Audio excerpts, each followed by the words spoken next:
Are you Furking kidding me? It is another edition of Trust the Process Live. No Reverend Hyden around here.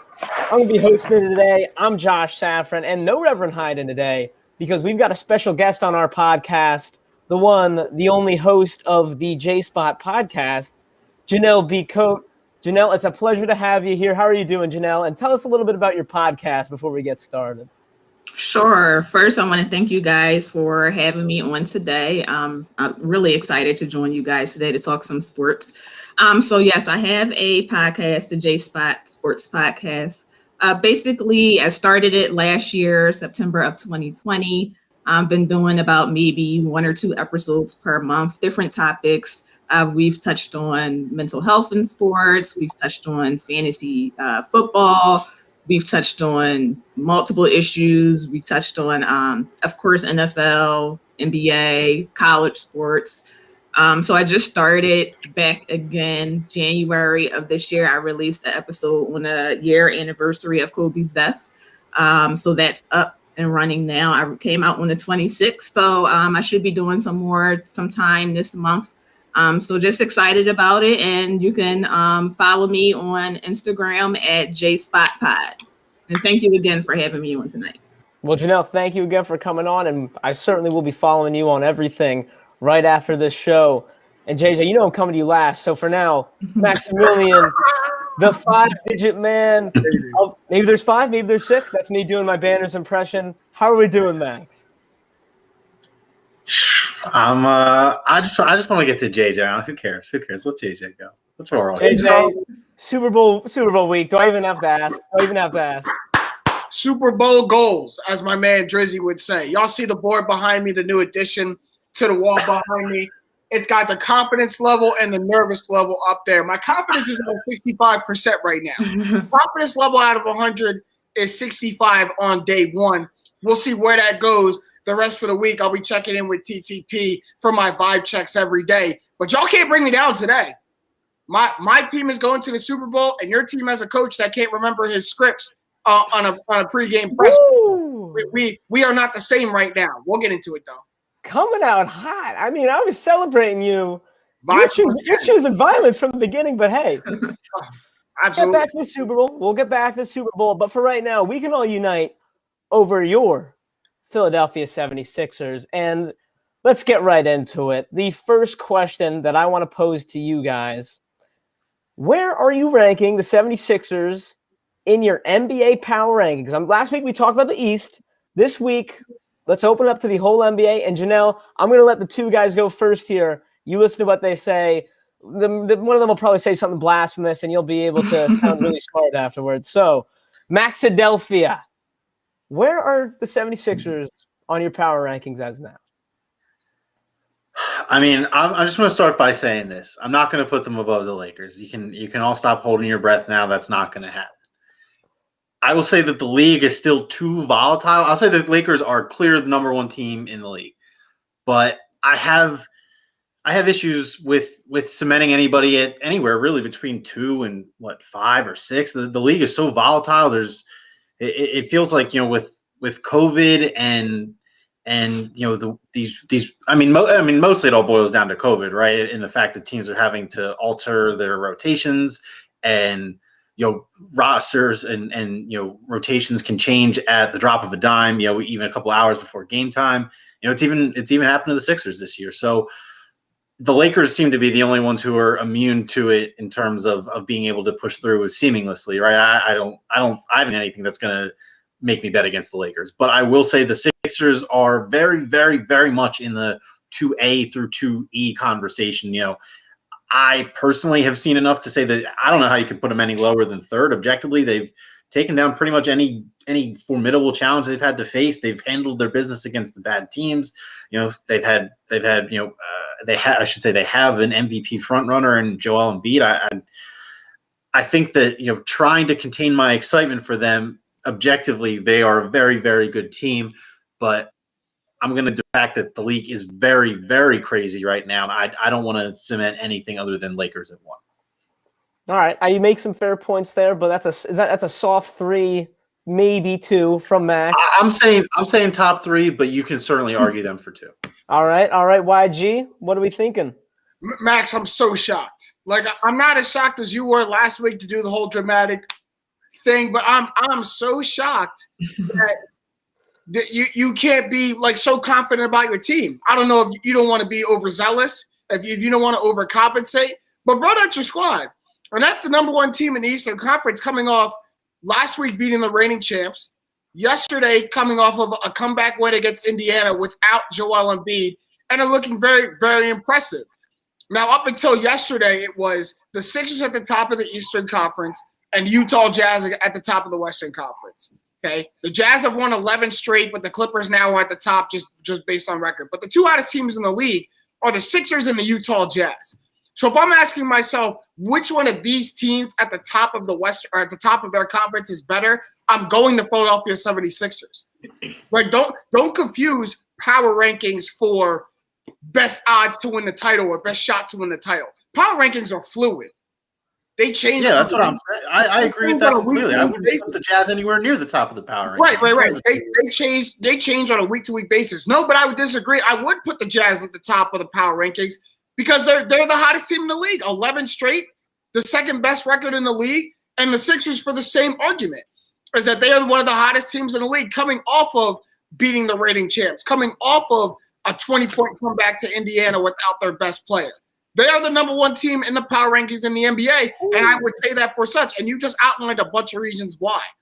Okay, I have an MVP front runner right now. I have just won 3 very, very impressive games, 2 of them being on the road. So I mean, it's okay. It's okay to dive 100% into your team. Like, y'all are so traumatized. Y'all are so traumatized by jumping in all the way and then getting disappointed 2 weeks later. When your team is number 1 in the power rankings, it's okay to boast and brag about that. I would say right now, the Sixers are the number 1 team. If I had to put a power rankings together, I'd have them above the Los Angeles Lakers. Ooh, all right. Fair enough. Really quick. I just want to say something. You know, maybe this is me trying not to jump all the way in, but as crazy as this sounds, that Lakers-Sixers game only reaffirmed to me that the Lakers are the best team in the NBA, because the Lakers slept through that whole entire game, and they went on an absurd. I thought the Sixers were going to lose that game. The Sixers were one missed jumper away from losing that game with a very, very, very bad collapse. Like, that's all we would be talking about. We wouldn't be talking about the Sixers being number 1. We would be talking about how they let the Lakers go on a 12-0 run to end the game and win. But they closed it out. But then Ben Simmons came alive in the fourth quarter. You got a big stop by Matisse Thybulle at the end of the game. So they brought it together. The Lakers are the Lakers. The Sixers were 10 with a minute and a half to go, and they lost. That's the reigning champs. It's LeBron James, Max. They're going to make a run, but you beat them. All right. There's a difference between making a run and making a run with a double-digit run in less than 2 minutes, JJ. That's what I'm getting at here. All right. We'll get back to this Lakers game in a moment, but let's hear Janelle. Are you with the real Jimmy J up here and saying Sixers are number 1 right now? Are you ready to make that leap? In the power rankings, yes, I do believe that they are the number 1 team. I mean, if you look at it, we played maybe 2 to 3 games with 6, 7 people. So imagine if we would have had our full team, our record would probably be the best in the NBA right now. I mean, they've played some great games. I would say versus the Lakers. I think that the Lakers went on that last run because JoJo wasn't himself when he fell on his back. LeBron, and because before that he was tearing the Lakers up. After that play, you could tell that his movement wasn't as great as it was in the beginning of the game, and that's what prompted the Lakers that run. Because all of the other runs in the games, the Sixers were able to kind of maintain it and then come back, and then it would go up to 10, go up to 12 points. But I believe that the Sixers right now are the number 1 in the power rankings. I think they have the MVP on their team in Joel Embiid.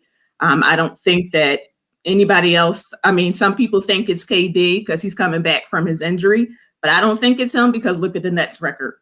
If you want to give him comeback player of the year or something like that, but not MVP. JoJo Embiid is the MVP in the season this year. So yes, I do believe that they are the top team. Now, when you say best team in the NBA, that's a different story. difference. It's the difference between best team and power rankings. Like you said, power rankings are fluid. They can change. It can change by 2 days from now. Mm-hmm. So right now, I think that the Sixers are the top in the power rankings in the NBA. Oh, so we got two number ones. We got Max. He's not quite ready, and I hate to say it, guys. I'm not quite ready there either. I got them at 2 behind the I got the Clippers. I got the Clippers and I got the Jazz. It's too tough. But here's on that note. So this is more towards you, JJ and Janelle. If you think they're number one in the power rankings right now, who else up there? You know, we mentioned the Jazz, but they're on the West. Who are you most scared of to face in a 7-game series? I mean, it's a bit of a different question, but I think if you consider yourself the number one, there's got to be some of those other teams that scare you. Who's number one that scares you the most? I'll go off the bat. Who should scare you all the most is Boston. You've seen them 2 times without their best player. They've given you a game both times. But if I'm looking at the teams that match up very well against the Sixers, I look at Milwaukee, who still hasn't figured it out yet. We haven't even mentioned them at the top of our power rankings. They're having an up and down season. They just lost one to the Pelicans the other night, so they're not looking too hot right now. And then the other option probably is Brooklyn, right? And they just lost a 149-point game to the Wizards, who have been terrible this season, and they let the Wizards put up 149 on them. So it's we know that Brooklyn can't defend, and that we know that Milwaukee has trouble scoring on offense. 2 things that the Sixers can lock down. But Boston can give it to you on both ends of the floor. They can have 2 30-point scorers, and at the other end can have 2 players that won't shut you down, but Daniel Tice and Marcus Smart are defensive players. They play very well on the defensive side of the ball and match up very well with the Sixers. And you look, we talked about how good is Jaylen Brown last week. Well, I mean, Jaylen Brown gave the Sixers 42, and this is without Jason Tatum. And with them in the lineup, they both average close to 25 to 26, 27 points a game. That's 2 prolific scorers that Boston throws at you. So in a 7-game series, that's going to be tough to game plan against both of them, and you haven't seen them at full strength. Like if the playoffs started right now, I'd be more scared of the team that plays us very well, and we haven't seen them at full strength yet. No, that's a good point. You've seen all these other teams. You haven't seen the Nets at full strength either. Played them once, and now it's without KD and Kyrie, and then lost to them. That's a whole different story. But we know the Nets struggle so much on the defensive side of the ball, and we know that no one can guard Joel Embiid on the Nets. That team we lost to actually played defense. Right. Like there's no question that no one on the Nets can guard Joel Embiid. But you look at Boston, you've had your problems with that team in the past, and you still have yet to see them this year full strength. That would worry me if I'm the Sixers. Janelle, you going with the Celtics or yeah, I would have to agree with the Celtics because like you said, they play great against us. They match up great. I mean, we did beat them twice recently, but that was without Tatum. Mm-hmm. So I would like to see us against them full strength just to see how we match up this season, because our team is a little bit different this season than it was last season. So I would like to see how we match up against them. The Bucks, they can be kind of tough if, you know, like he said, they haven't been playing that great lately. The Nets, I'm not really scared of the Nets, to be honest, because of their defense. Their defense is horrible. Depending on what they do, trade deadline. If they can find something to match up against Joe, that may alter my take. Sure. But I don't think they have no strategy to stop. I didn't say don't be scared. You know what I mean? Like I didn't say there's no reason to worry about the Nets. Whoa, no. I mean, I'm more scared about the Celtics and the Bucks than I am the Nets. Like the Nets would be my third team. Mm-hmm. Offensively, of course, I'm scared because they have 3 of the top great offensive players. But I just defensively I think it's going to be all of the games are going to be high scoring because. Like I said, they don't have nobody to stop Joel Embiid. So unless they do something at the trade deadline, like I heard they were trying to see if the Cavs were going to buy out Drummond and trying to see if they were going to do other things. I mean, if they get Drummond, then that's a totally different story. That's I would put them like 1A, 1-1 with the Celtics. Mm-hmm. If they get Drummond, because that'll be great for them. But I would say it would be the Celtics, the Bucks, and then the Nets. All right, and you got me a little nervous saying you're not scared of the Nets. Don't want to jinx it or anything like that. Don't wake a sleeping bear now. Don't wake a sleeping even better now. Now, Max, you said you didn't have the Sixers number one in your power rankings, and I agree, but I'm going to give you a little curveball. Since you didn't have them number one, which one of those teams do you think the Sixers would have the best chance against? Best chances in teams against in the East? In the East for the Or in a playoffs. final- The best chance. Okay. I'm gonna say out of the three teams that Janelle and JJ just talked about, I would say that I would like to see Milwaukee the most, right? Like they're the team figuring it out. They're the team with all the pressure on them after underperforming the last 2 years. They're the one who's gonna have the coach on the hot seat. So I think that I would prefer to see them. I actually, to the original question, I was going to say I would at least prefer to see the Nets because of the nature of the playoffs. There's not as much wild play, and in a more structured, half-court oriented game, the Nets have three guys who can take half-court possession every single possession if they so choose. Granted, the parts around them are pretty lackluster, but that's not as big as a deal when you're only playing 7 or 8 guys a night at most. So I would say that in terms of teams I would like to see the most, I would say Milwaukee, Boston, because Tatum's and Brown do work to us, but I think that against the Celtics in years past, especially last year, coaching was the biggest difference. I think that I'd take the Sixers in a Celtics series this year. I do. I think that would be one hell of a series. I think that it's probably destined to go 7, but I think that based on what I'm seeing this year, it feels correct in saying that Joel Embiid is marginally the best player on the court in a 7-game series in that matchup.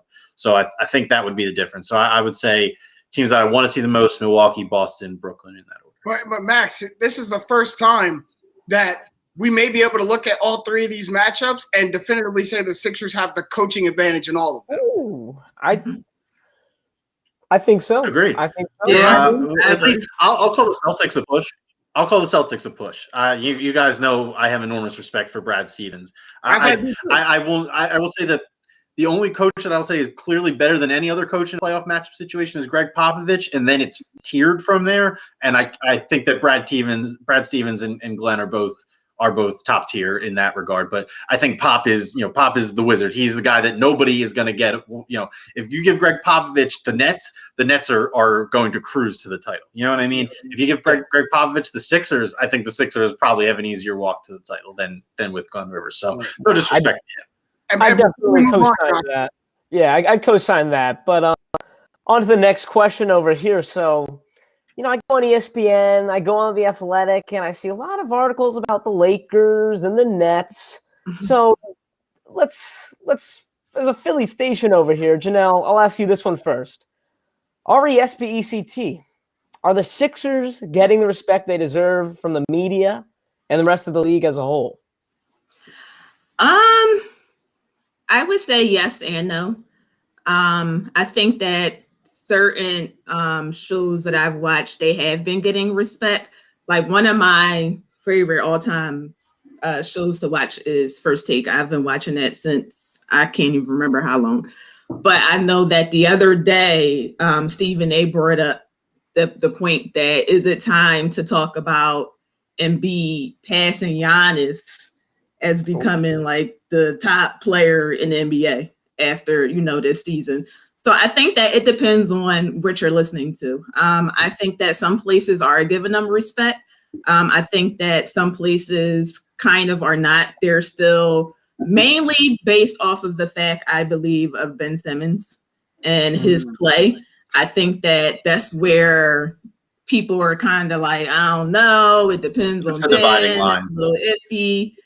So I think that it depends. Sometimes they're getting the respect. I will say this, after the Lakers win, I didn't hear too many people talking about that game really a lot and how, big of a win that was for the Sixers. I didn't really hear that. And I think it might have been because Deshaun Watson came out that he wanted a trade. So mostly everybody was talking about that, and the Sixers kind of got no kind of shine whatsoever. But I think it depends on where you're listening to. Some places are giving them the respect, but some places aren't. I think that, like I said, it's that whole Ben Simmons thing. I think that has people kind of iffy on putting the Sixers in that top tier or, in that mid of the pack level. All right. No, that's fair. It depends on where you're getting your news from. Usually the case about anything, sports or not. Now, Maximilian, what are your thoughts? Are they getting the respect they deserve, or do they not earn that respect? Maybe. It's up to you. Up to you. I think you kind of honestly took the words out of it, but I think they are getting the respect they deserve. They're a team that has the attention of the media. They are most certainly on the national radar. Joel Embiid is. I got to be honest. This probably doesn't happen to fans too often, but I got to say the national media beat me towards pushing Joel Embiid for MVP because I wasn't ready to start proclaiming that on the top of the hillsides. You know what I mean? And next thing I know, I wake up and Joel Embiid is the guy for MVP now. Apparently, it's him and LeBron, and I'm sure the NBA was maybe just hyping that for that primetime game, but there's some real merit to that, and I think the Sixers are not.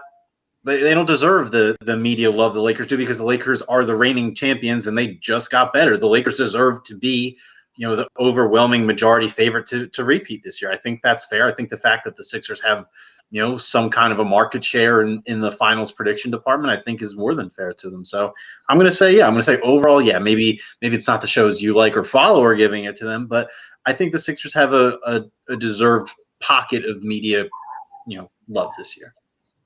JJ, you seeing the love too? Yeah, I'm going to agree with kind of a mix of both Janelle and Max here. Then I do think the Sixers are getting the media attention and the respect that they deserve. I mean, when you watch any of these shows, First Take especially, when they talk about the top teams in the NBA, the Sixers got a logo on that graphic, and Embiid's player card is on that graphic. Like they're not being ignored, they're not being overlooked as such. And a big part of that, I think, is you get a coach like Doc Rivers on your squad, and this is what people expect. You talk about the respect, but this is what people expect you to be. This was a roster that everyone knew was hella talented and hella loaded from top to bottom with multiple all-stars on it, and a guy in Tobias Harris with the right coaching and right scheme can play like an all-star himself too. And a lot of people knew that they were kind of a coach away from pulling this whole thing together. And when you make a move and get a guy like Doc Rivers, you put a guy like Daryl Morey in your front office and you make these moves that the Sixers did, a lot of people gave him this attention preseason. Like, oh, you got a brand new coach and a highly respected GM, and now you got Seth Curry and Danny Green and Dwight Howard. You draft Tyrese Maxey. Everyone's like, the Sixers should be good. So this attention and respect was given to the Sixers preseason, and now I think you're just seeing it plateau and level out because they haven't dropped the ball. So no, you're not seeing the imploring, the admiration that you're seeing from maybe like the Utah Jazz, but people didn't expect the Utah Jazz to be here. There's a different level of expectation when you're talking about the Utah Jazz. It's like a holy bleep. Look what the Utah Jazz are doing. We need to talk about them every day because holy bleep, look at what they are. You're not shaking your head when you're looking at the Sixers number one in the power ranking because you're like, this is what they should be doing. They have the potential to be this good. They should be better than a brand new Brooklyn Nets team, a Milwaukee team who's figuring it out, a Boston Celtics team who can't keep their star players healthy right now. They should be better and at the top of all these teams. And I think you're seeing the respect that they deserve. I think it would be going a little bit over the top and too much if people were drooling all over them and so surprised at where they were. Don't be shocked. And I think the Sixers are handling it perfectly. Like, we're not surprised we're up here. We're not surprised that Tobias is dropping 20 a game now. We're not surprised that our lineups are figured out. We knew what we were. And we're here, and y'all are seeing the benefits of it. You're seeing the results of getting a Hall of Fame coach, getting a very respected GM, and the pieces finally starting to gel. I think it's exactly where the Sixers should be in terms of national media attention. Ooh, so that's 3 yeses for a Philadelphia team getting respect. Nationally, that's pretty rare. I can say that one, but this one, it's a little more of a pressing topic, and I'm having a hard time answering this one myself. JJ, you get to answer this one first here. Right. Now, what was more impressive last week? Was it beating the reigning champion, the team that Max thinks is still number one in the LA Lakers, or was it getting your first win without Joel Embiid, coming back from absolutely nowhere against that pesky Pacers team? I turned the game off at halftime. I thought it was done and dusted. JJ, you have the floor. Let's hear what you think. The sexier win, the more appealing win, the one that's going to probably get more national media attention is the win against the Lakers, and absolutely that it should. You go and beat a LeBron James and Anthony Davis-led team who had it on cruise control until then. Like they were barely breaking sweat and winning games. Getting 17, 18 from AD, 26 from LeBron, and we're winning games, man. We're turning teams over. And LeBron had come into that game with a stretch of games where he dropped, I believe, 36 and 28 back-to-back or something like that. Like, he had very good games. It's on national TV. It's on ESPN. Embiid puts in an MVP performance. That's the sexier win. I get it. The more impressive win, the more important win is beating a scrappy Indiana team in the field house, in Bankers Life, without your best player who you are winless with, or winless without, I should say, up until that point. Previously. And Joel Embiid. Previously, you are winless without and Joel Embiid. And this isn't this isn't the Orlando Magic. This isn't, a bottom tier. This isn't the Hornets, a bottom tier Eastern Conference team. This is an Indiana team that gives any team fits on any given night if you overlook them. And we had the whole Ben Simmons versus Sabonis debate, which I still can't believe we had that. It was still ridiculous in my opinion. But that's a team that Sabonis is on. And not only is it impressive you do it without Joel Embiid, but Josh, you mentioned it. You come back down 20 late in the third quarter. You get great production at the end of the game from guys like Matisse Thybulle. You get an explosion from Furking Korkmaz, who, it prompted us to make him the title of this show. That's how good of a performance he had yesterday down the stretch. I mean, hitting and 1-3 and all that. I'm like, what is going on? And more importantly, without Joel Embiid, look at the stat line Ben Simmons gives you, 26, 67. That's what you need.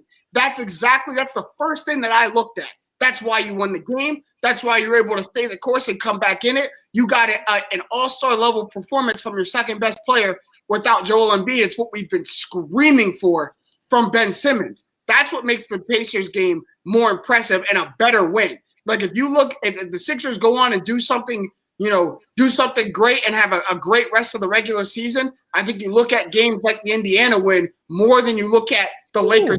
This is an Indiana team that you're going to see more often. This isn't a team that comes to your house once. Like, this is an Indiana team that at some point you may face in the playoffs, and you're going to have to get over to win the Eastern Conference. I just think beating Indiana on the road, coming back without Joel Embiid, all encompassing, that's a more impressive win right there. Now, Janelle, I mean, look, I gotta say, I agree with JJ here. I know it sounds crazy. Are you going for it? Are you saying that Pacers win was more impressive, or come on, it's the reigning champs? Yes, I definitely agree with JJ that the Pacers win was definitely more impressive because, like he said, they were, before that game, without Joel, they were like 0-4. So that definitely was more impressive. I really liked how Ben played that game because without Joel, he hasn't looked that great. And I think that when Joel is not on the floor, that's his time to kind of move up and become that top player on the team. And he hasn't done that until the Pacers game. So I definitely think that was the best win. The Lakers win, of course, was a good win, but I think personally history shows that the Sixers kind of play good against them, especially JoJo versus AD. He kind of kills him every time he plays him. So that win was a good win, but the Pacers win was definitely coming from behind. And then that zone defense that they did in that second half that kind of led the comeback. That was great, having Thybulle and Ben at the top of that defense, and that was definitely a great win. And then Furking late in the comeback with his shooting down a stretch. That was definitely the more impressive win versus the Pacers because Embiid is going to miss games. He's that back issue. I don't think is anything that's just going to go away. I think that he will miss some games. So we're going to need players to step up when he's out to allow him to miss that time when he needs to. So I definitely think that was the more impressive win. Maximilian, are we going 4 for 4 on this one here? Someone's got to pick the win against the reigning champs.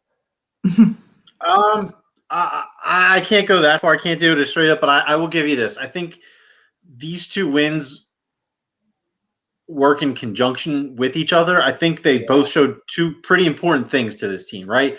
You beat the Lakers in prime time, even more than 2/3, probably 80% of that game, 8% of that game, I'd say they controlled that game comfortably, right?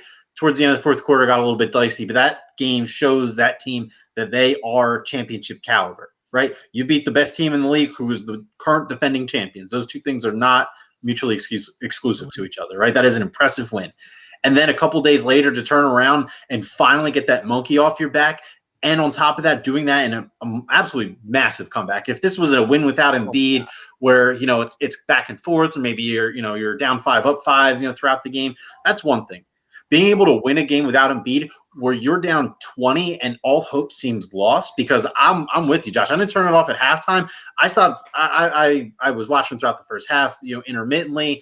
It didn't really do enough for me to pay full attention to it in the third quarter, paying attention on the phone. I look at the end of the third quarter, start of the fourth, whenever they're down 20, and I think that game is totally chalk. And then I look again with 19 seconds to go, and they're up 3. So, hand up, I was surprised. I didn't see it coming. So I think that win shows them that they are a deep team as well, right? You don't need to be deep to win a title, but there's something that goes into reaffirming a positive belief about something, whether it's your sports team or if it's something in your personal life. Just getting some kind of visual proof or confirmation can do a lot in terms of building that greater mentality that, hey, we can do something here because we've seen us do things that regular teams can't.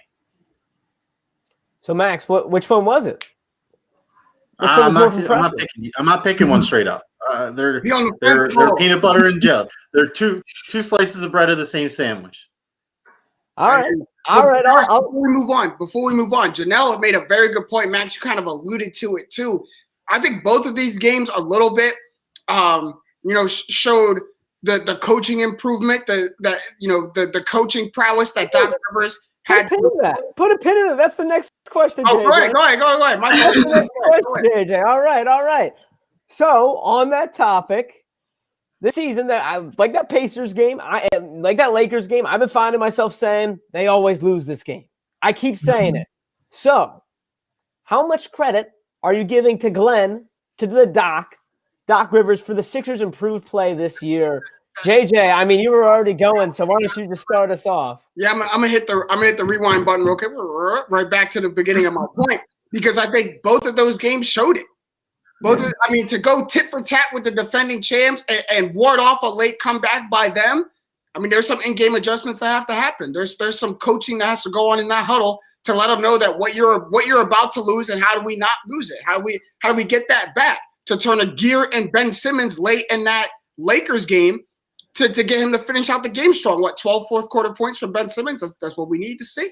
So wait, you're telling me that there's a difference between Brett Brown and Glenn Rivers? As shocking as it is to hear, I don't know if anyone of y'all know that, but Doc Rivers is a better coach than Brett Brown. I don't know if anyone really knows that. but you saw it. But more importantly, I think you saw it in the Indiana Pacers game. And Janelle, you said it perfectly last segment or last question, that 3-2 zone that goes out. You don't see zones many times in the NBA. It takes a little bit of, it takes a little bit of cojones down there to throw out a zone in the NBA, because teams don't practice against it, but as a team, you don't practice it much. It's a man-to-man league. So to throw it out as a way to help your team get back into a game, get back into a 20-point deficit, is a huge adjustment to make in game, and to coach your team to execute it is even more. Without your best player, all this without your glue guy. Like that shows the level of coaching that Doc Rivers has brought to this team. And we've talked about it multiple times on this show. The amount of times we pointed out in the Sixers where last year they lose that game, right? We talk about it so many times. At least once a week. They beat the Celtics and then go and beat the Pistons on the road. We talked about last week how last year they lose that Pistons game. After such a dramatic, emotional win against the Celtics, they lose that game.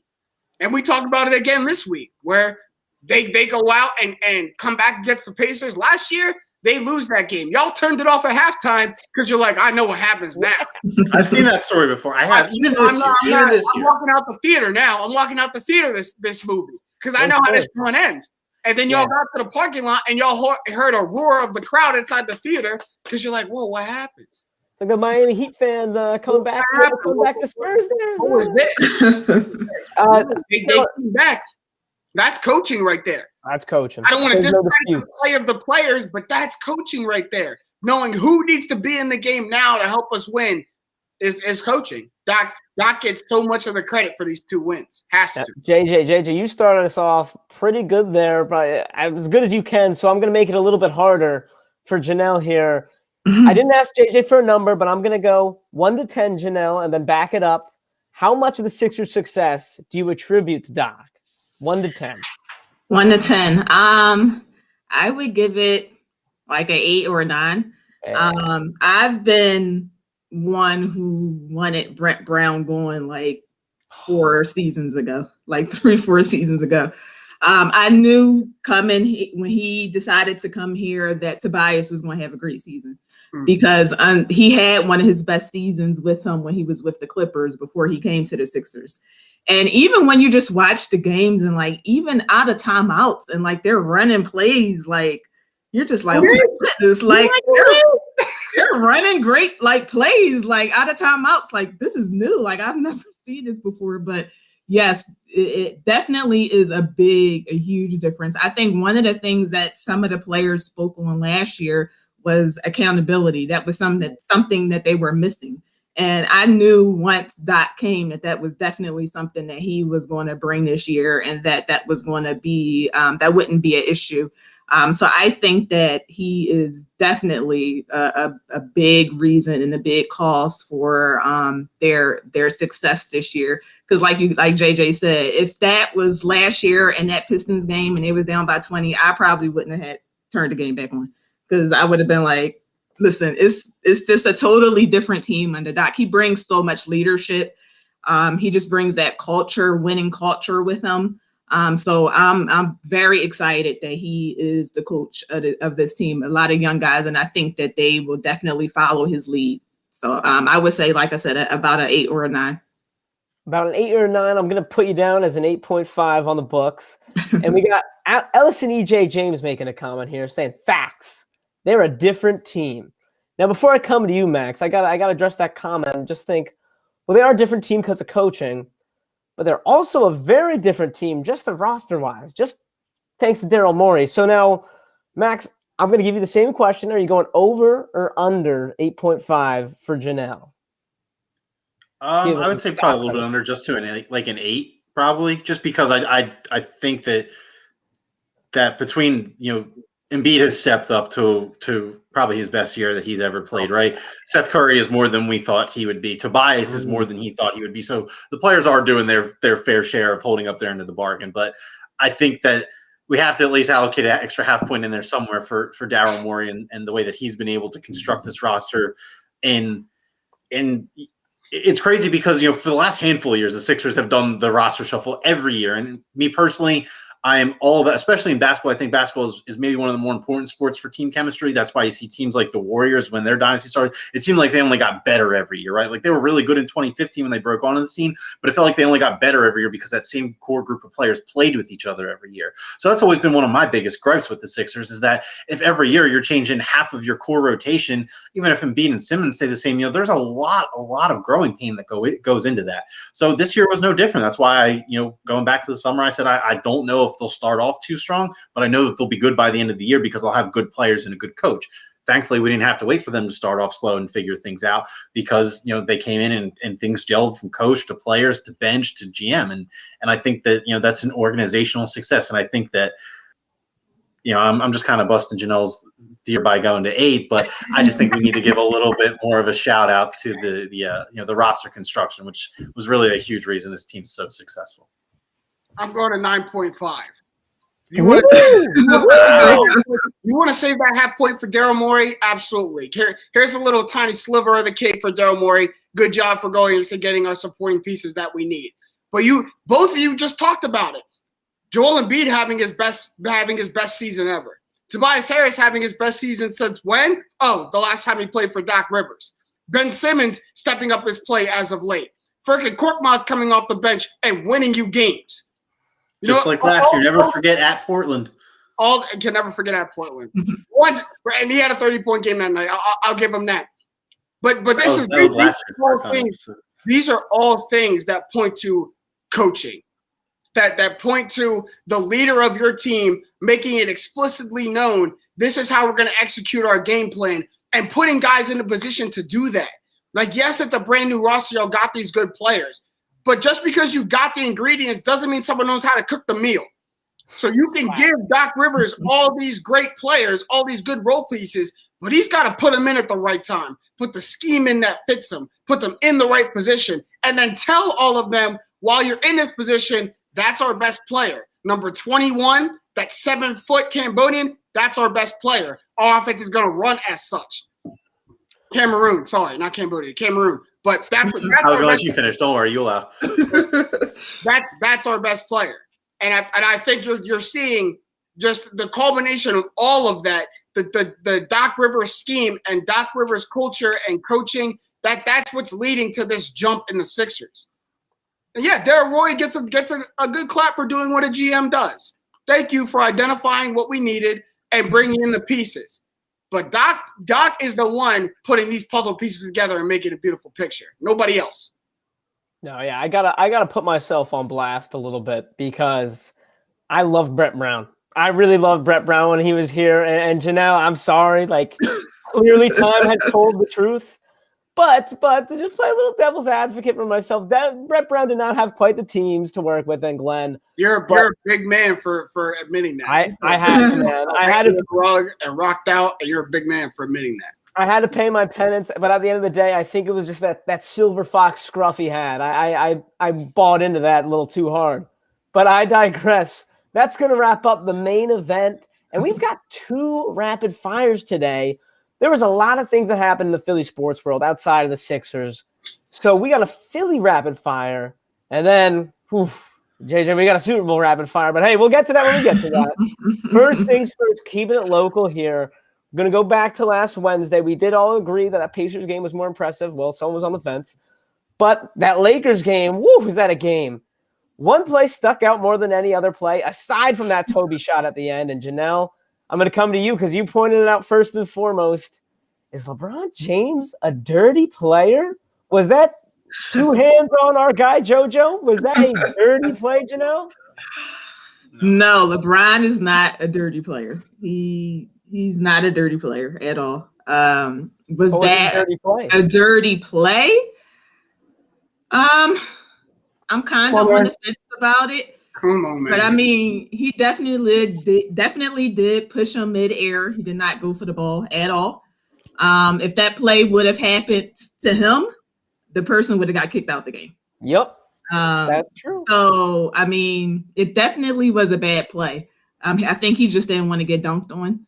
And that he knew Embiid was killing him all game. So, I mean, he wanted to do that foul, that hard foul. Then he looked at him when he was on the floor afterwards, so he's not a dirty player, but that was a bad play. And like I said, if somebody else would have pushed, anybody would have pushed him, they would have been kicked out the game. So all right, Maximilian, dirty play. Honestly, I really don't have. I don't have anything else to add. I was even gonna. That was my only extra example for the. Yes, dirty play, not a dirty player. If the script was flipped, then yeah, Embiid probably is. Maybe not Embiid because Embiid's a superstar too, but most guys doing that to LeBron probably do get kicked out. So yeah. JJ, you couldn't believe what you're hearing. What's your take on this? Come on, dude. That's an objectively dirty play, dude. I'm not going to sit here and call it a dirty player. Maxwell, you had all the time in the world to explain your point, and you passed it off. You had all the time in the world to explain your point. You passed it off. LeBron James, has he ever done a dirty act and been a dirty player? It's 18 years in the league, y'all. This is not LeBron's first year. He does some stuff like this every once in a while. Every once in a while, he'll get pissed off and do something like that. Name a play you could go back to where you're like, oh, brother. There's no play. You look back on, you're like, LeBron has done dirty stuff in his past. And there are 2 things true. Answer me this. Is Joel Embiid known for embellishing fouls a little bit? Sure. Of course. Okay. Is LeBron James notoriously known for not getting as many calls as he should because of the size and physical strength that he has? He overpowers people. And I think sometimes momentum goes, and LeBron doesn't even know like the amount of strength he's putting in. That's inertia on inertia. And I disagree. If you look at it, I disagree that LeBron looked at him on the floor because, like, yeah, that's what you get. I think he looked at him because he looked at Joel and said, "You're doing all that for what?" I think he looked at Joel and saying, "You know how hard I pushed you. I might have pushed you." LeBron don't want to get dunked on. We all know that. He's going to push him. He looked at Joel like, "Come on, man. I didn't push you that hard. Hey, I didn't push you like that for you to be flopping on the floor and fall on your back and hurt yourself. I didn't push He had to sell it. LeBron does that too. LeBron does the same thing. Yeah. Fair point. But so does Joel Embiid. We all know it's not a surprising thing. It's not unbeknownst to anyone that Joel Embiid likes to sell fouls. So it's so easy to say if the script was reversed, that person would be kicked out of the game. LeBron, I've seen LeBron's neck get wrapped up by people on fast break. Does that person get kicked out? That person didn't get kicked out? Probably. No, he didn't get kicked out. If anything, it was a common foul because LeBron didn't go to the floor, because LeBron didn't fly all over the place, because LeBron is one of the strongest people we have in the NBA, so it's hard to get him down. Hands. 2 hands, JJ. 2 hands. I mean, my thing is, He stopped. Go ahead, Janelle. He didn't make no play for the ball, so he knew what he was doing. He stopped Embiid's momentum. Janelle, you're right. He didn't want to get dunked on. So he stopped Joel from dunking on him. He didn't push my man to the floor. That's a 7-foot, 240-pound player. It takes a lot more than just this to put him to the floor. All right. Well, we got JJ. We clearly got JJ worked up. Hey, look. It takes a lot to label someone a dirty player. Don't put that. No, he's not a dirty player at all. Almost the exact opposite. Every single one of us is the exact opposite. That he's not a dirty player, but it's objectively a dirty play to two-hand someone in the air. Yeah. I mean, look, I gotta say, was it the most dirty play? Was it the most violent play on LeBron's part? No, but you got a big man up in the air like that. LeBron clearly didn't want to get dunked on. Janelle, you said it. He did not make a play on the ball game. A little two-hander. I think it was a dirty play. But let's move on from that. 76ers, it's been a bit of a talking point for a few folks. I've heard a few people mention it. Not here. They have not had the toughest schedule in the NBA. Now, of course, they beat the Lakers at full strength. But some of these games they lost. We've talked about that Nets loss. Lost to the Nets without all of their stars. No Tatum in that Celtics game. No Jimmy Butler in those 2 Heat games. So does the Sixers schedule this year make you feel a little bit cautious when you talk about the Sixers, or cautious with some of your expectations? And let me go with Max, because I think it has a little bit.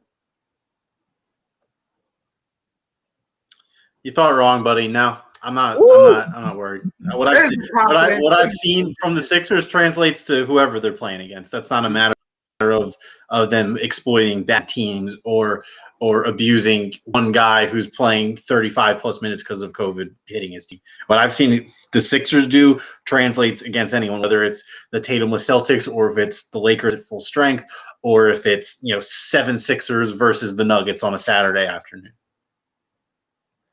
Janelle, are you pumping the brakes when you're looking at the inactives, or are you with Max here?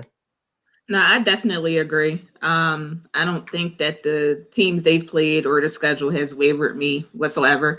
I think that they've been looking great versus these teams. Like you said, they play good versus the teams when they have been full strength. Of course, you're not playing the Celtics without Tatum, but the Celtics are still a good team even without Tatum.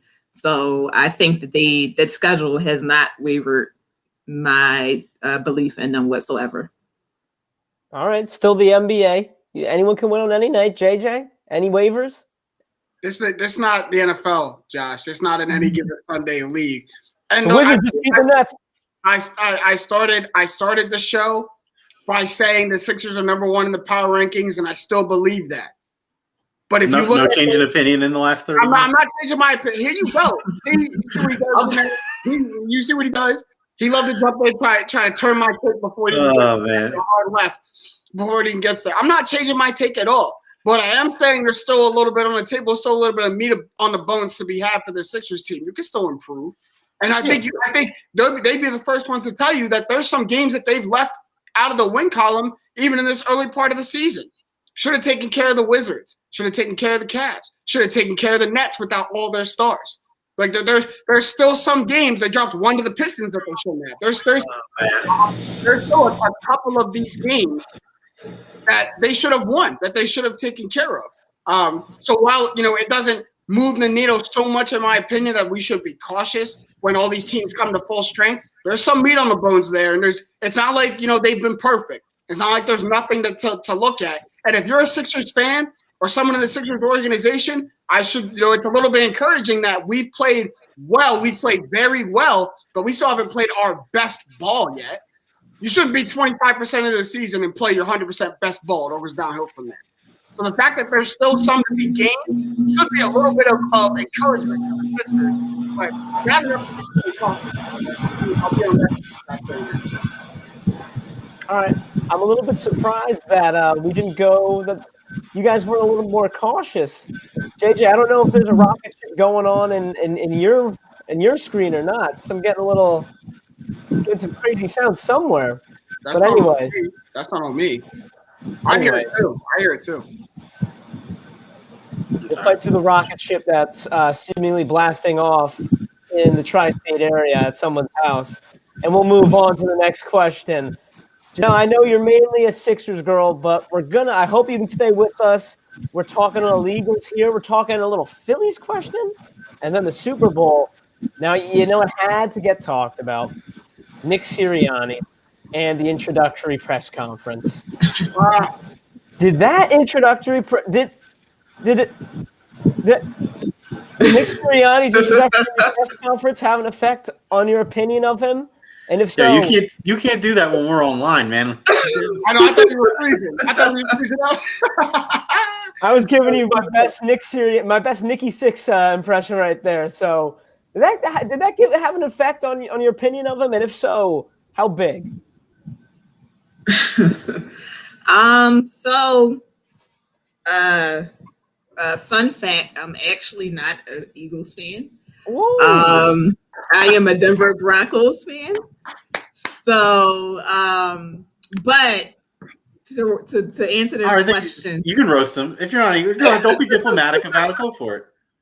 I actually was a little confused about this hire, just because I thought they would have picked someone that had a little more coaching experience, I guess. But the press conference was definitely hilarious. I don't know what to expect from the Eagles coaching this year. It's going to be very interesting, especially with their quarterback issue, whether they're going to do Hurts or Wentz. But the press conference definitely showed, I think, inexperience. Like I said, I was definitely surprised when they hired him. I thought that they would have went a different way, but it was definitely a funny press conference. But yeah, Eagles, I don't know what to say about them.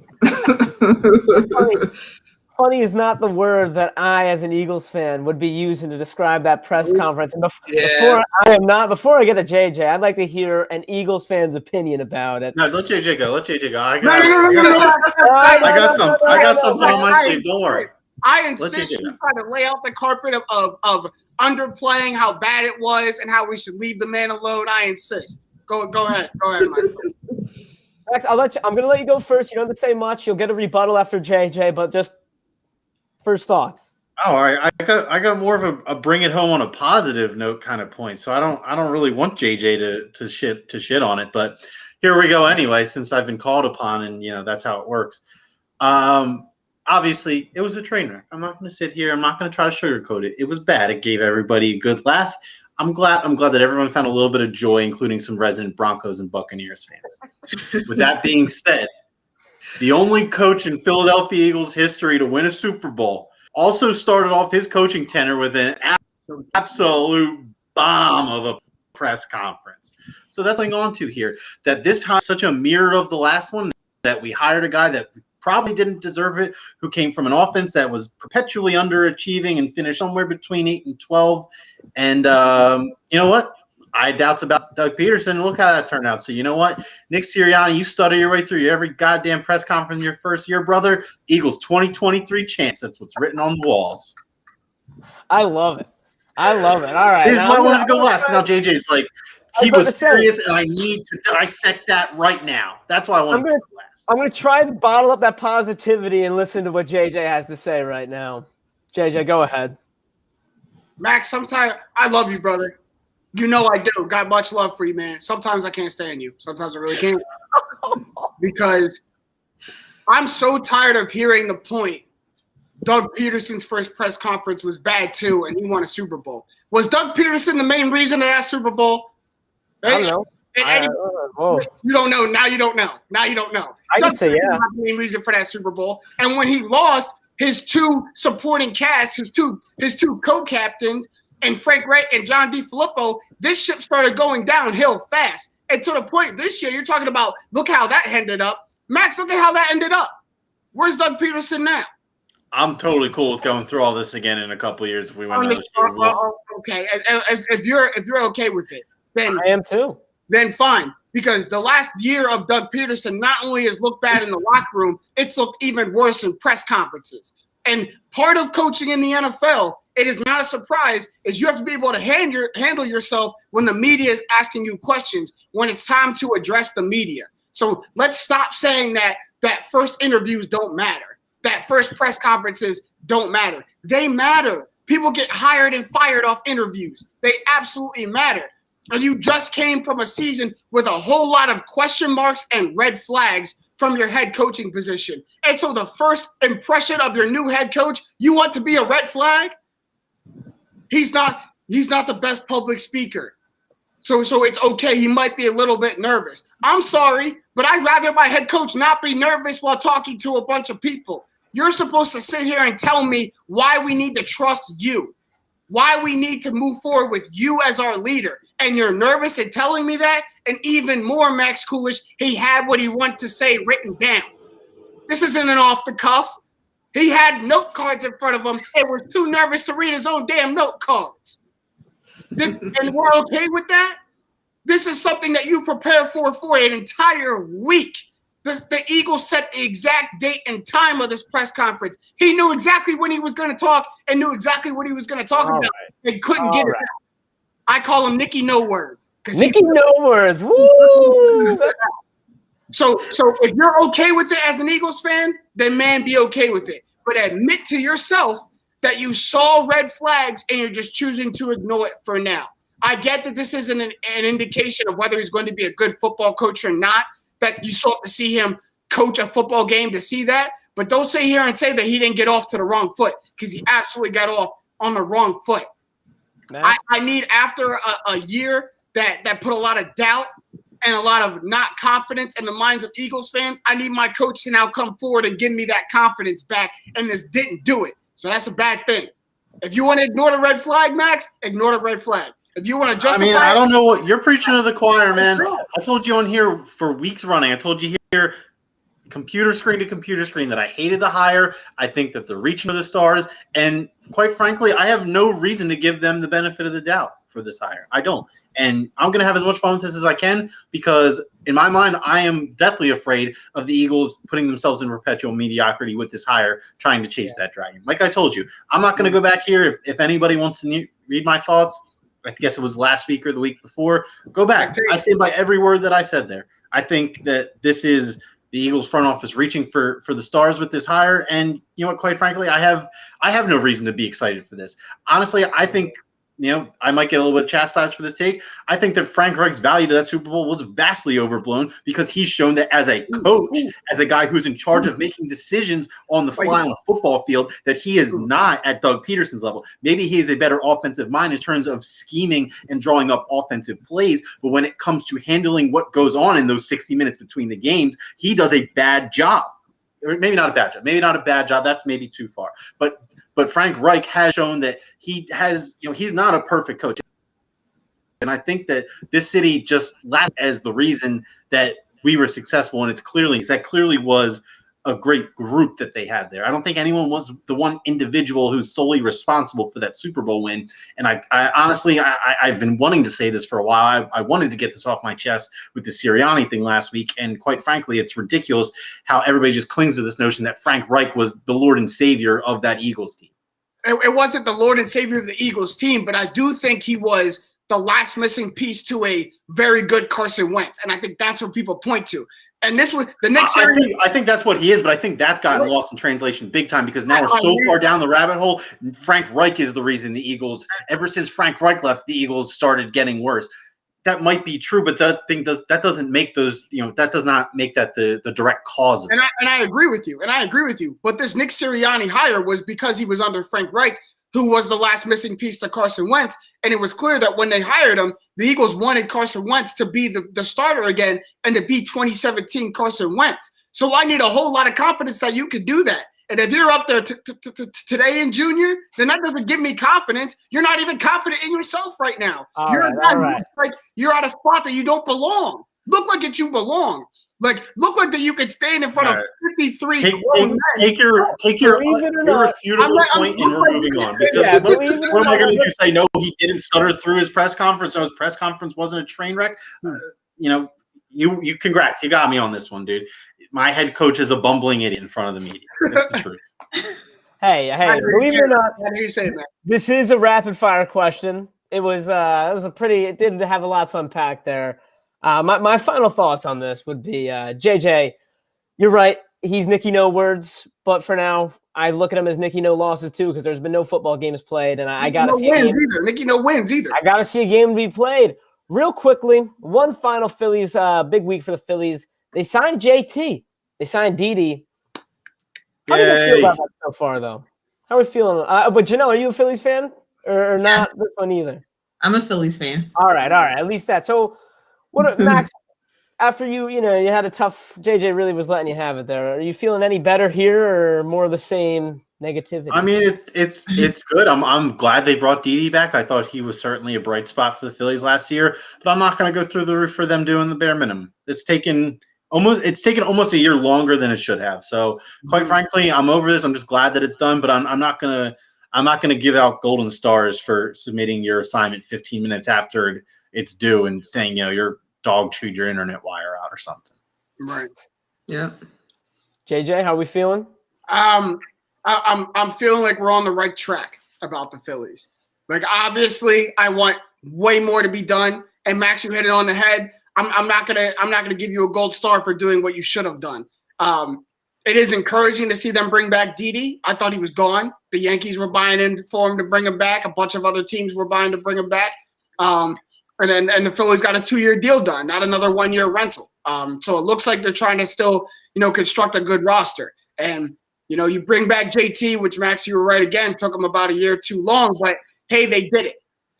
So I want the Phillies to do a lot more. That bullpen absolutely still needs to be addressed. Got a good left-handed arm in there, but it still needs to be addressed. So until it does that, they don't get they get the standing karate teacher stern head nod. You did what you're supposed to do, but don't expect a smile until I see you go above and beyond. Job's not done yet. Janelle, you give them the stern head nod? Are you disappointed or feel real good?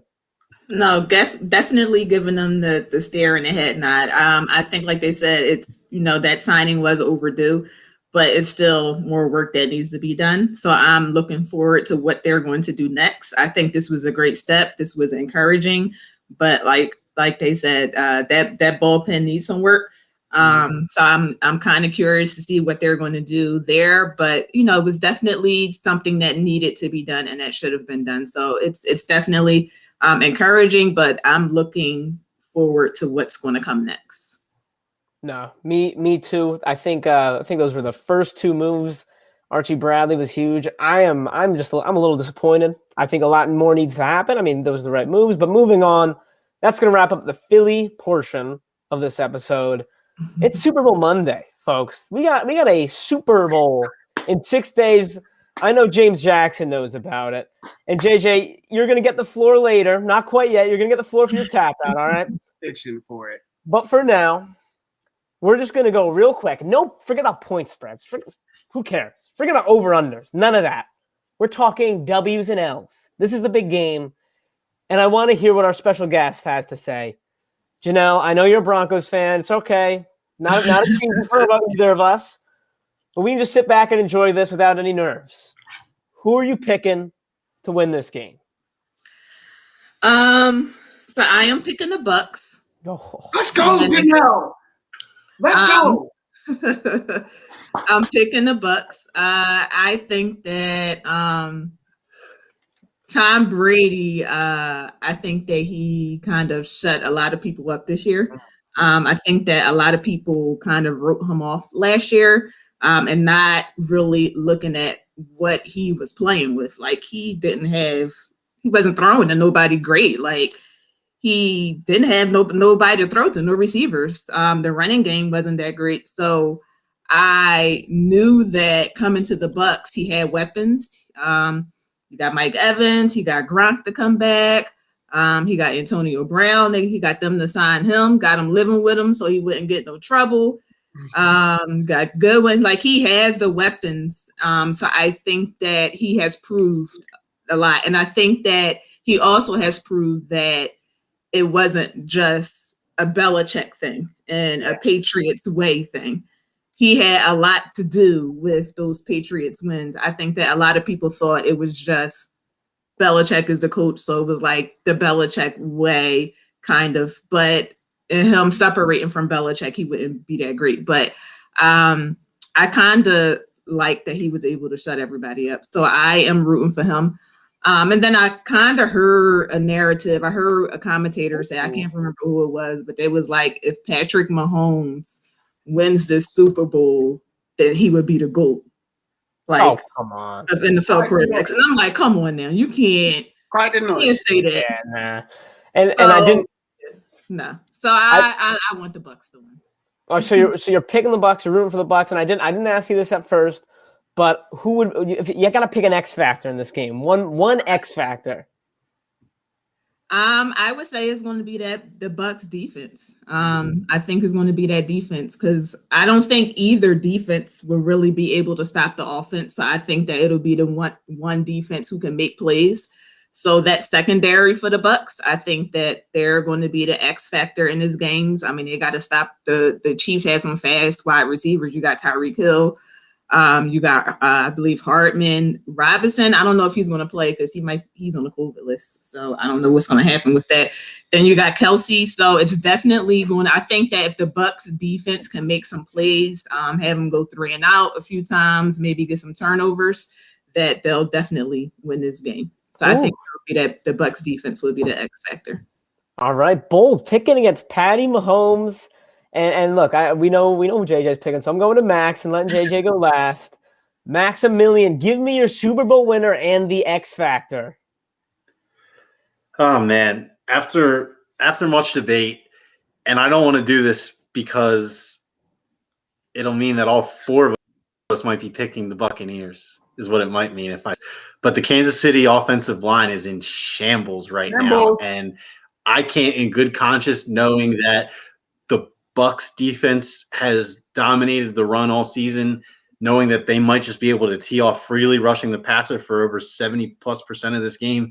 Patrick Mahomes or not, that's a tough game to win. So I think that I can't be a sucker and take the Chiefs, so I'm gonna take the Bucks.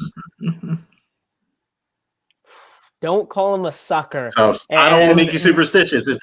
I don't want it to be everyone on the Monday Night Football panel picks the home favorite and the underdog ends up winning deal. So I almost picked Chiefs just to do that for you. So don't blame me. Just know that I was thinking about it. I was thinking about you. Max, and is that offensive line your X factor then in this one? Yeah, I'm going to say the Chiefs O-line has to be the X factor. They are playing guys out of position. They are playing guys who have little to no NFL experience, and they're starting them. This is not the depth guys if things continue to get worse. Like their left tackle is a center, and their new center is a career backup who's not the guy you want starting at center in the Super Bowl in his probably first career start at center. So I think that I think that everybody's just going to be so bored. Like, hey, remember when the Chiefs played last time? And the Chiefs just totally destroyed them in the first half. I want to take the Chiefs. This team that we're going to see, because that offensive line might not be able to. So actually, I want to change it. I want to change my X factor to Clyde Edwards-Helaire, because if the Chiefs want to be able to negate the all-out pass rush frenzy, they're going to need to be able to run the ball, and he's their best shot. Alternatively, they might need him to block. Le'Veon Bell is not a good. I'm not worried about nobody's run game. I'll tell you that right now. I'm not worried about no one's run game. All right, Jimmy J. That's exactly why he's the X factor, because you guys haven't had to worry about the run all year. What if this is the game where everybody the Chiefs can throw every down and actually have a successful running game? There you go. There's a difference between not worrying about the run and shutting down the run. We shut down the run, not worry about it. All right, JJ. JJ, tell me why the Bucs are winning the Super Bowl on Sunday. The Bucs are winning the Super Bowl. This guy's still arguing against me. You hear this? Because you got to don't get me off my train of thought. You got to get your points right. You're asking for my X factor. I changed it. This is anyway. My X factor, like don't try to think too hard about this. The X factor is Tom Brady. That's the X factor, absolutely. And I look at it from this standpoint. He's played the Kansas City Chiefs already this season. Now, I know a lot of what went wrong wasn't him. Tyreek Hill had 200 yards receiving in the first quarter. That's not Tom Brady. But Tom Brady also didn't throw a touchdown pass till the third quarter of that game. That was a real ugly game looking at that. So adjustments is what I'm looking at, especially from the offensive end. This is a Chiefs defense that has picked up a little bit of steam. Played very well against the Bills after going down 9-0. Threw a shutout afterwards, so was very good in stopping the Bills attack after that. Had a very good showing against the Browns too. Got a couple turnovers against Baker Mayfield. So that defense has been playing well. And if I'm looking at one person to make adjustments from a game-to-game basis, why look anywhere else but the man who's been doing it greater than anybody else for the past 2 decades, and that's Tom Brady. You're going to talk about, this isn't the same game, Max. You're absolutely right, because it's going to look a lot different from the Buccaneers standpoint. We came out and through that part of the season, we're throwing the ball a lot. I believe Tom Brady threw it plus 40 times that game. A lot of it because he was behind and had to. There's no way. You had a chance with that 40. But coming into this game, especially the last 2, we've leaned on our running game so heavily and for good reason. Playoff Lenny has been rearing his head. And that's a person that the Kansas City Chiefs have to deal with. But I don't think that's just because of Bruce Arians or Byron Leftwich. I think that's Tom Brady looking at it as, hey, our run game has to set up our passing game. And then we can take these shots deep down the field when it starts to open up. So picking his spots of when he's going to go deep, a la the Scotty Miller play at the end of the first half of the NFC Championship game, and overall adjustments. That's Tom Brady, baby. That's the GOAT. That's the X factor. If he plays well, controls the clock, controls the game, keep Patrick Mahomes on the sideline, the Buccaneers win this game. He's not the only X factor, but off the top of my head, look, we don't got to think too much about this, man. If the GOAT does GOAT things, the Bucs take home Super Bowl 55. Hey. JJ, I mean, it's the GOAT. It's Tom Brady. You've said your piece, and look, I'm just going to be very upfront. I'm not placing any wagers on the win, the loss, the spread, the anything about this part of the game, but I'm going to pick the Chiefs to win this game. I don't know. Part of me is doing that to make it so that JJ can sleep a little bit better tonight. Thank you. But I've said it before, and I got to stay consistent with it. As long as Patrick Mahomes is in this league, as long as he's playing, I am not picking against him. I'm sorry. I cannot pick against Patrick Mahomes. And for me, yes, that O-line is really mangled. I think the X factor in this one is Big Red himself. I think he is far and away a better coach than Bruce Arians. And even if that O-line's a little banged up or whatever, I think Big Red's going to be able – they might not be leading at halftime, but they'll make the adjustments. I got to go with Patrick Mahomes. I'm sorry, JJ. I love the man a little much. But I digress. That's going to wrap it up for us today for our main show, for our halftime rapid fire. We're going to go and get into a little something called tap outs. Now, Janelle, you don't have to partake. I know you probably weren't ready for this one. We just take like 30 seconds or a minute. Tell something that's on our mind, whether it's been bothering you, whatever you want, you get to talk about it. I'm going to let Max go first, and you can let me know if you have one or you're not feeling it today. You have one, Max? Yeah, I do. The issue with tap outs for me is that I'm about to talk about something that's, it's still news, but it's just all right. So basically, I just want to say, unless you've been living under multiple rocks, you've heard about what's happening with GameStop and the stock market and the quote unquote free market. And, there's everything that can be said by people who are much smarter than me on the subject and are much more in tune with the stock market and the way the finance world works have already inputted on this. So I'm just going to boil it down to something really simple.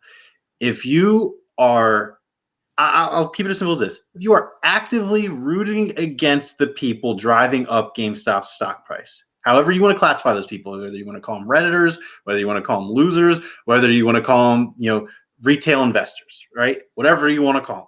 If you are actively rooting against those people, then I hope you choke on your slice of boot tonight. And that's all I'm going to say. Now, yeah, preach. I was not fortunate enough to get in on the GameStop sweepstakes. Did any of you? Did any of you get in on that? Nope. Yeah, no, me neither. How are the people, though? Janelle, are you feeling it tonight? You do not have to by any means. This is a good opportunity to plug yourself, Janelle. Tell us. Yeah, go ahead. Yes, that's actually what I was going to do. So just wanted to say you can watch my podcast, The J Spot, on all of your podcast platforms, listening platforms. So Apple, Google, Spotify, all of those platforms. I know it's a few more. And you can follow me on Instagram at JSpotPod. You can follow the podcast there, and you can follow myself on Instagram at Lisa.Nicole_. Again, that's Lisa.Nicole_ and JSpotPod. Follow, listen to the podcast. And then real quick, just want to give a shout out. I see that Max has his Temple banner behind him. So want to give a shout out. We lost a legend the last few days in John Chaney. So just want to give a shout out to John Chaney and what he did for Temple and men's basketball. He did some great things for that program. So just want to shout out what he did for Temple. Yeah, I was Janelle. Thank you. You stole the words right out of my mouth. That was going to be my quick little tap out as well. I didn't have much to say, but yeah, it was just crazy over the weekend seeing anyone who had basically ever touched a basketball or traveled through Philadelphia had glowing words to say about John Chaney. It's just been, it's been a sad little time over here at Temple. I unfortunately was not here, obviously. Never really got to see him play. I mean, his teams play, that is. John Chaney. Rest in peace, John Chaney. And, of course, thank you so much for coming on our show. It was an honor having you on. It was a great time. And I'm just doing that because, I'm going to let JJ – I'm getting this out of the way before we let him go off. I'm just going to go ahead and mute myself. Might even take the headphones out a little bit. I'm gonna behave. All right.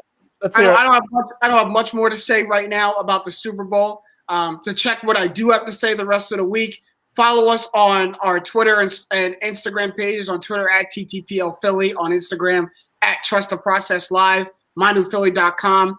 Facebook.com/mynewphilly, because I'll be giving Super Bowl vibe checks from Tuesday till Sunday to let you know how I'm feeling about the Super Bowl, what I'm thinking. Wait till it's Sunday and see how terrible you feel. You're gonna feel so anxious and miserable on Sunday. On Sunday, you see the confidence level right here at 65. On Sunday, that joint's gonna be below the bar. I'm not even sure where it's I was physically ill the day the Eagles played the Super Bowl. I just started drinking so early that I didn't have to think. I didn't even know what was going on. That's a great. I couldn't cope with my emotions. I need that. For a team that went to their first Super Bowl, I really need that. I want to know how y'all done. Trust me. Honestly, this sounds degenerate. It helped me so much with the pregame jitters. It really did. I was freaking out the day of the Super Bowl. I decided to make that active decision to start drinking, and it helped. It helped with that those last couple of hours. Mm-hmm. When it starts to transition from there to sun going down at 5 o'clock, and then you still have to wait 2 more hours when it's dark out. That's the worst. That is really when it starts to kick. No, I feel you. So keep it locked with all our socials. You'll be getting my vibe checks and my content. Also, subscribe to my YouTube channel, James Jackson. I'm putting out videos all week for the Super Bowl too. You're gonna see lot of me through this week. But the other part of my tap out is it is February 1st, the start of Black History Month. So happy Black History Month to everybody out there. Just like on Martin Luther King Day, I'm not going to say too much about it because I want you guys to go and educate yourself, not only on Black people in sports, Black people in politics, Black people in entertainment, Black people in beauty, Black people in movies, Black people everywhere. Because, it may be the shortest month of the year. We all know that. But it's a very important month. So happy Black History Month. Go educate yourself. And it's a great time to celebrate Black people everywhere. Absolutely. Love it. Love it. Happy Black History Month. Indeed. We got nothing else for you. That was a wrap for us. Janelle, of course, thank you so much for coming on the show. Thank you guys for that. Thank you, Janelle. That's going to do it for Trust the Process Live with my new Philly, where something's always new and everything is always Philly. Yes, sir. Fire them cannons, baby. Also